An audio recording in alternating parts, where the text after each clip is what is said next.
On va faire la fistule un petit peu en avance, de façon à pouvoir corriger d'éventuels défauts qui pourraient apparaître.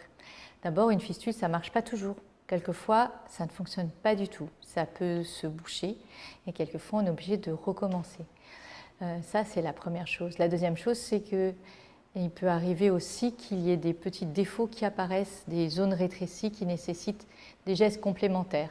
D'autres choses peuvent obliger à faire une intervention supplémentaire. Par exemple, si la fistule est trop profonde et qu'elle est inaccessible à la ponction, il faudra peut-être la remonter. C'est ce qu'on appelle la superficialisation. On vous demande de faire la fistule en avance, mais ça ne veut pas dire que la dialyse va commencer maintenant. Alors, vous vous demandez peut-être à quel moment est-ce que je vais avoir besoin de la dialyse.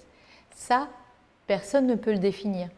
On peut avoir déjà une idée en fonction de l'évolution des marqueurs biologiques de l'insuffisance rénale.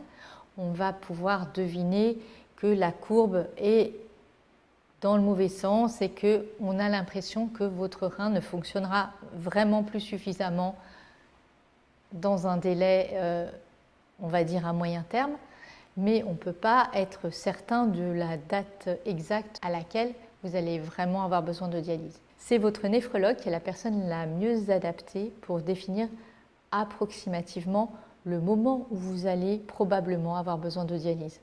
Mais ce n'est pas parce qu'on vous a donné une idée de délai que ça va forcément arriver à ce moment-là. Et surtout, ça n'est vraiment pas parce qu'on a fait la fistule que vous allez débuter la dialyse. La fistule n'est qu'un moyen de vous dialyser. Ce n'est pas la fistule qui détermine la date de début de dialyse.